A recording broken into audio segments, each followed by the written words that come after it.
On se retrouve sur le plateau de Punchline avec mes invités, Philippe Doucet, porte-parole du Parti Socialiste, François Pupponi, député, Thibault de Montbrial, avocat, Joseph Massescaron, écrivain. On parle de sécurité, on continue à en parler. On a évoqué Mantes-la-Jolie, porte de Clignancourt, en début de semaine, des agressions contre des policiers et notamment une policière, comme nous le raconte Solène Boulan.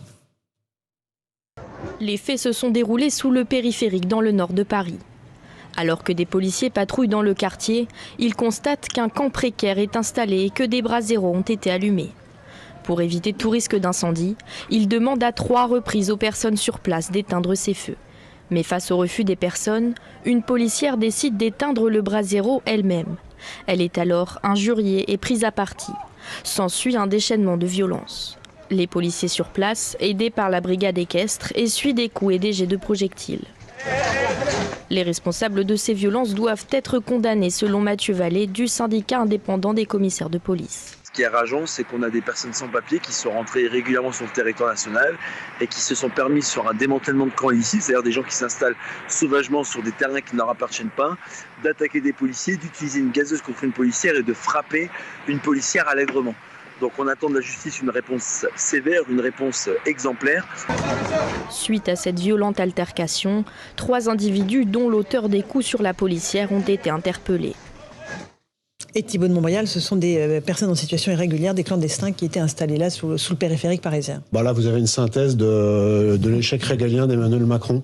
C'est-à-dire vous avez la submersion migratoire, vous avez l'absence totale de capacité de nos forces de sécurité intérieure à réagir parce qu'elles sont en infériorité numérique, parce qu'elles sont face à des gens qui ont bien compris que dans notre système, le risque en se conduisant de la sorte, c'était pas un risque bien grave, qui savent que quoi qu'ils fassent en France, il y a moins de 10% des gens en situation irrégulière qui sont reconduits à la frontière et qui donc se conduisent de la sorte. C'est-à-dire c'est le grand, encore une fois, la sécurité, notre pays, il est très fracturé, tout ça peut craquer violemment.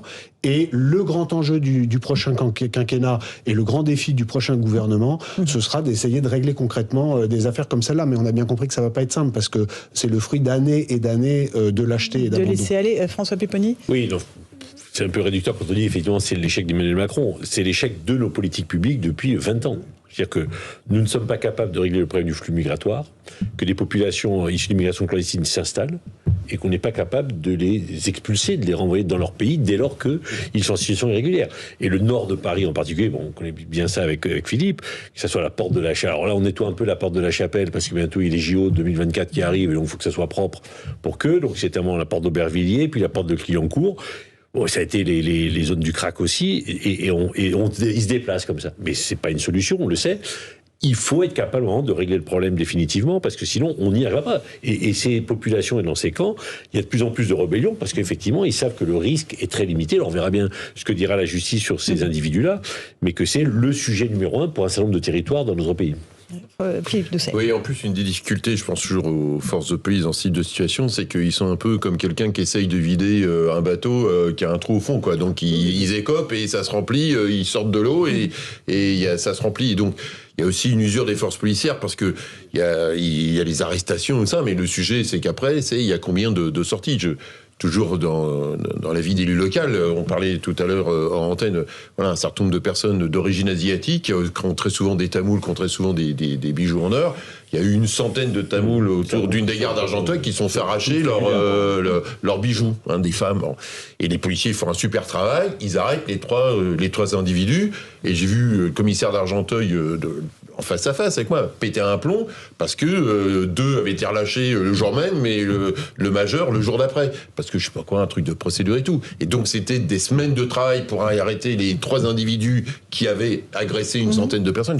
Et donc vous voyez, il y a aussi une usure de logique policière quand derrière la totalité de la réponse, y compris la réponse pénale, le dispositif étatique n'est pas en fonctionnement, et donc on laisse les pauvres policiers devant en première ligne, et donc c'est très dur aussi pour eux, quoi. C'est pour ça que, c'est pour ça que la problématique tactique, c'est une problématique polico-judiciaire, mais la problématique stratégique, la big picture, c'est la politique migratoire. Et tant qu'on ne réglerait pas celle-ci, ce seront nos policiers et nos gendarmes qui seront en première ligne et qui finalement finiront toujours par se faire là, dans le cas présent, c'était pas, il y a la question migratoire, mais c'était aussi, là, pour le coup, c'était des jeunes qui avaient la nationalité française nés en France. C'est aussi, du coup, comment on traite les mineurs, comment derrière, au-delà des mesures d'emprisonnement, comment on a des mesures éducatives fortes. C'est-à-dire qu'on a aussi le problème d'une justice totalement paupérisée dans ce pays. Je rappelle qu'en France, le budget judiciaire de la justice, c'est la moitié par un Français, la moitié du budget de l'Allemagne. Donc on est juste avant la Roumanie. Sans vouloir offenser la République de Roumanie, c'est pas le meilleur en Europe. Alors, Joseph Massescaron, sur cette insécurité. Il y a un mois, je me suis rendu un petit moment à Madrid, et c'est une ville que je connais bien, et je me suis fait quand même la réflexion que, en allant un peu partout, il n'y avait plus des campements comme il y avait il y a 5 ans ou 6 ans. Et j'ai interrogé donc des amis qui travaillent là-bas, et je leur ai dit, mais comment ça se fait ? Parce que comment ça se fait ? Et ils se sont dit, mais ils sont tous en France, ils ne s'arrêtent plus en Espagne, ils vont tous en France, sans exception. Et je dis, mais pourquoi ? Mais parce que la France est un aspirateur social. Voilà. Et tant que vous n'aurez pas résolu cette question, la France continuera un aspirateur social. Et ce que je dis là, vous pouvez le constater également en Italie. Et en Italie, qui a eu des problèmes de flux migratoires absolument énormes. Ils sont montés dans le nord de l'Italie, après ils ont traversé la frontière. Donc, nous sommes, il faut bien savoir que nous sommes un lieu, en effet, où atterrissent, naturellement, avec 12 guillemets de chaque côté, en effet, comme ça vient d'être rappelé, eh bien, un flot migratoire qui est un flot migratoire incessant. Et contre ça, rien n'a été fait.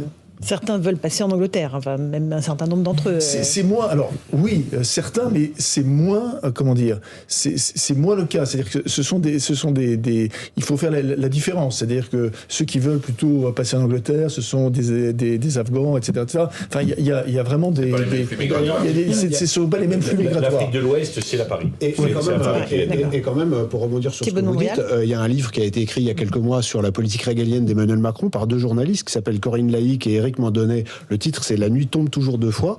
Ça fourmille d'anecdotes, ça permet de mieux comprendre pourquoi le bilan d'Emmanuel Macron en termes régaliens est si catastrophique. Et il y a une scène qui est racontée où Emmanuel Macron est dans un camp des bords de Manche avec des migrants qui veulent partir en Angleterre, et il essaye d'en convaincre un de à quel point c'est formidable de rester en France. Donc il y a quand même là aussi une manière, par le petit bout de la lorgnette, de voir comment les grandes politiques sont décidées. Moi, je maintiens, certes, François Pupponi, vous avez raison, les politiques migratoires sont des échecs depuis bien avant Emmanuel Macron, mais il n'empêche que c'est lui qui est aux affaires depuis 5 ans et qu'il lui a fallu beaucoup de temps, ce serait injuste de dire que ça n'a pas du tout changé, mais qu'il lui a fallu beaucoup de temps pour comprendre que le régalien était la pierre angulaire de l'ordre dans ce pays et de ce qu'on pourrait ensuite continuer à faire dans d'autres domaines. Encore une fois, si on ne règle pas ces problèmes, dans les années qui viennent, ça va devenir très très compliqué, y compris au quotidien. Philippe Doucet.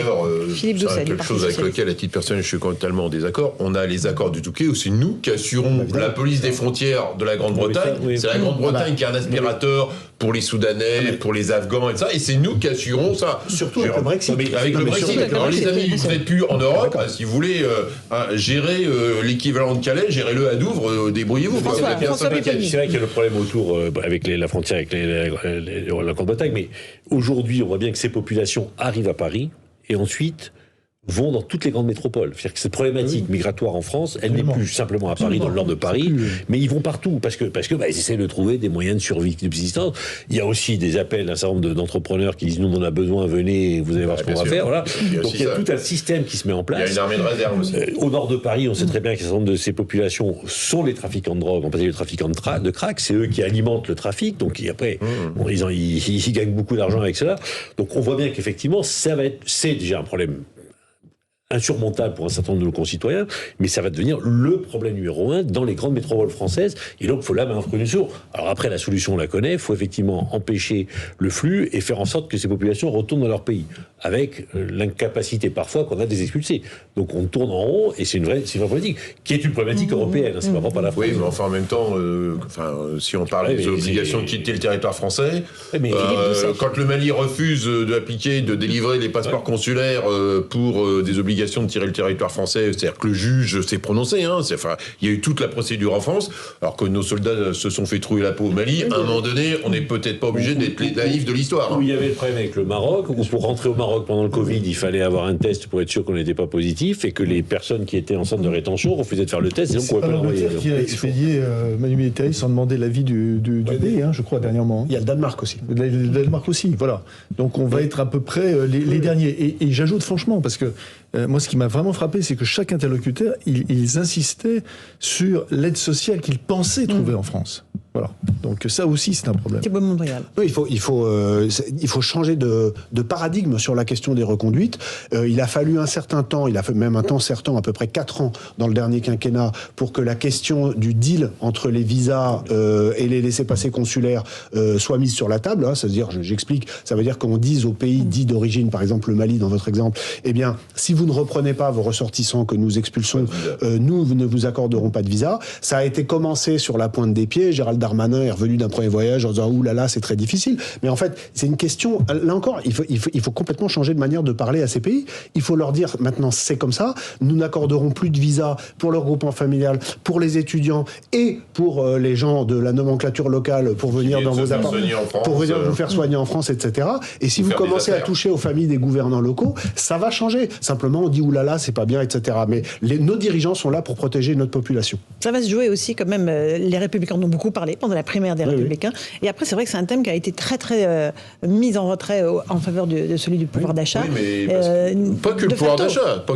Il y a eu dans l'année le pouvoir d'achat, il y a eu quand même le moment Éric Zemmour, quand on est parti dans un truc sur l'identité, alors on peut parler des cathédrales, de Jeanne d'Arc, tout ça très bien, mais pendant qu'on est sur Jeanne d'Arc ou les cathédrales, eh bien, on n'est pas sur la question des politiques publiques concrètes, sur comment on fait avancer, pourquoi ce pays a une justice paupérisée, pourquoi vous mettez des années...